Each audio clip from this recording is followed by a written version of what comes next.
আপুনি বাৰে বাৰে কৈছে যে 2026ত চৰকাৰ সলনি হ'ব, মুখ্যমন্ত্ৰী সলনি হ'ব। গতিকে আমি কিমান ক'ব পাৰোঁ যে গৌৰৱ গগৈ ৰাইজে কিন্তু অসমত এটা চৰ্চা চলিছে যে গৌৰৱ গগৈক ৰাইজে আশা কৰিছে যোৰহাট নিৰ্বাচনৰ পিছত ৰাইজে ক'ব বিচাৰিছে এখন আশাৰ ছবি এখন দেখিছে। গতিকে আপুনি কেনেধৰণে ভাবে 2026ক লৈ অসমক লৈ আপোনাৰ কি সপোন? প্ৰথমে এই 1.5 বছৰ ভিতৰত বহুত আৰু কৰিবলগীয়া আছে। মই নাভাবোঁ যে আজিৰ তাৰিখত আমি এনেদৰে কাম কৰিলে ৰাইজৰ আশীৰ্বাদ আমি ল'বলৈ সক্ষম হ'ম, আৰু বহুত কৰিবলগীয়া আছে। সেই দুৱাৰটো এতিয়া মুকলি হৈ গ'ল। আগতে হ'ব পাৰে কিবা কাৰণত আমাৰ আৰু জনসাধাৰণৰ মাজত কিবা এটা গেপ এটা আহি গ'ল, যাৰ ফলত আমি প্ৰায় 10 বছৰ হ'বলৈ গৈ আছে যে আমি বিৰোধী দল হিচাপে আমি ভূমিকা গ্ৰহণ কৰিলোঁ। এই সময়ত নিজকে খুব আমি শুদ্ধ কৰিব পাৰিলোঁ। আমাৰ পৰা যিসকলে কংগ্ৰেছ কৰিব পৰা নাই বা তেওঁলোকৰ আৰু ধৈৰ্য নাই, তেওঁলোকে আমাৰ দলটোক এৰিলে আৰু তেওঁলোকে গৈ এতিয়া বিজেপি দলটোক আৰু অস্থিৰ কৰি ৰাখিছে। তো বৰ্তমানৰ সময়ত অসমৰ ৰাইজৰ হৃদয়ৰ ভিতৰত সোমাবলৈ আমি এটা সুযোগ পাইছোঁ। তেওঁলোকে নিজৰ হৃদয়ৰ দুৱাৰ মুকলি কৰিছে আৰু এতিয়া আমি আৰু ভিতৰত সোমাবলৈ আমাক চেষ্টা কৰিব লাগিব, গাঁৱৰ ভিতৰত সোমাবলৈ আৰু চেষ্টা কৰিব লাগিব। অসমলৈ আপুনি আহিব না, অসমতো মই আছোঁ। মই ক'ত এতিয়া মই যেতিয়া মোৰ পাৰ্লামেণ্ট নচলে মইতো ইয়াতে আছোঁ। পাৰ্লামেণ্ট যেতিয়া আমাৰ চলি থাকে, দলে মোক এটা দায়িত্ব দিছে উপদলপতি হিচাপে। আমাৰ বৰ্তমান দলপতি ৰাহুল গান্ধী ডাঙৰীয়াৰ লগত মই কাম কৰিবলৈ এটা সুযোগ পাইছোঁ। তো নিশ্চয় যি সময়ত সদন চলি থাকে সেই সময়ত মই দিল্লীত থাকিম, আৰু সদনৰ বাহিৰত মই সদায় অসমৰ মাজত আছিলোঁ। ইয়াৰ পূৰ্বে আগতে মই নিজৰ লোকসভা সমষ্টিৰ ভিতৰত বেছি সময় দিছিলোঁ, কিন্তু এতিয়া উপদলপতি হিচাপে বিভিন্ন আমাৰ যিহেতু নিৰ্বাচন আহি আছে, আমি সকলোৱে যে প্ৰস্তুত একত্ৰিত আমাৰ সংগঠন ভালদৰে দলে আমি সৈনিক হিচাপে আমি সকলোৱে আমি বিচাৰোঁ যে অহা উপনিৰ্বাচনৰ ভিতৰতো আমাৰ ফলাফল ভাল হওক। সেইকাৰণে বিভিন্ন অঞ্চলত আমাৰ যোৱাটো উচিত। আপোনাক নুসুধে এইটো কথা সাধাৰণতে বেলেগে, মই আপোনাক আজি একেবাৰে স্পষ্টকৈ সুধিছোঁ, মুখ্যমন্ত্ৰী হোৱাৰ মন 2026ত আপোনাৰ আছেনে নাই? যদি আপোনাক দলে দিয়ে মুখ্যমন্ত্ৰী, বা কেনেধৰণে আপুনি গোটেই বিষয়টো চাব? মুখ্যমন্ত্ৰী হ'বনে গৌৰৱ গগৈ?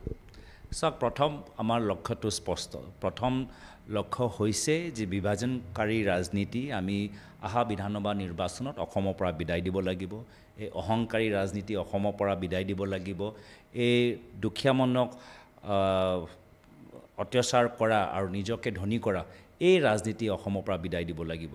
তাৰ বাবে আমি এখন বিজেপি চৰকাৰ অহা নিৰ্বাচনত পৰাজিত কৰিব লাগিব, যাৰ ফলত এই যে সময় আমাৰ ওচৰত আছে বহুত কাম কৰিবলগীয়া আছে। তো আমাৰ গোটেই লক্ষ্য আৰু গোটেই কেন্দ্ৰ বৰ্তমানৰ সময়ত আমি কেনেদৰে আগবাঢ়ি যাব পাৰোঁ তাৰ ওপৰত থাকিব লাগে। আৰু সেয়া মই যোৱা আমাৰ চৰাইদেউ য'ত আমাৰ অধিৱেশন হ'ল তাতো মই একেখিনি কথা ক'লোঁ যে বহুত আৰু কৰিবলগীয়া আছে, আৰু কংগ্ৰেছ খাটিব পাৰে, কংগ্ৰেছ ত্যাগ কৰিব পাৰে, কংগ্ৰেছ কষ্ট কৰিব পাৰে। তো মোৰ কংগ্ৰেছ নেতৃত্ব আৰু কৰ্মীসকলৰ ওপৰত বিশ্বাস যে আমি দিনে ৰাতি কাম কৰি ৰাইজৰ আশীৰ্বাদ অহা বিধানসভা নিৰ্বাচনত লাভ কৰিবলৈ সক্ষম হ'ম। শেষত মোৰ এটা প্ৰশ্ন আপোনালৈ। বিগত কেইটামান দিনত কংগ্ৰেছৰ সভাপতি সলনি হোৱাক লৈ এটা চৰ্চা হৈছিল। কেইগৰাকীমান বিধায়কে চহী কৰি তেওঁলোকে দিল্লীলৈ যোৱা বুলিও প্ৰচাৰ হৈছিল বিভিন্ন সংবাদ মাধ্যমত। গতিকে এই ক্ষেত্ৰত আপুনি এই বিষয়টো গম পাইছিল নে তেতিয়া? চাওক, আমাৰ কথা স্পষ্ট যে আমি একত্ৰিত হৈ অহা উপনিৰ্বাচনত দলে আমাক বিভিন্ন দায়িত্ব দিছে।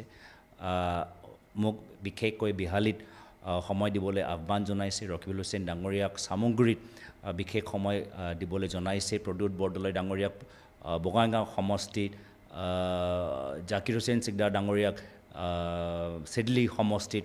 তো আমি এনেদৰে আমি কামখিনি কৰি আছোঁ। আমাৰ সভাপতি আৰু বিধায়িনী দলৰ দলপতি আমি এই সদায় একজোট হৈ থাকিবলৈ বিচাৰোঁ।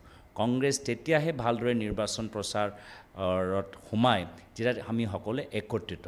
তো বিভিন্ন কথা বতৰা মই গম পাইছোঁ ওলাইছে, এইটো বিজেপি এটা চাল যে আমালোকৰ মাজত ভাগ ভাগ কৰা। তেওঁলোকৰ নিজৰ মাজত যে ভাগ, পুৰণা আৰু নতুন বিজেপিৰ মাজত ভাগ, যিমান যোৰহাট লোকসভা নিৰ্বাচন লৈ তেওঁলোকে দুখিত, মই ভাবোঁ তেওঁলোকে তাতকৈ আৰু বেছি ডিব্ৰুগড় লোকসভা ফলাফলৰ পৰা তেওঁলোকৰ দুখিত।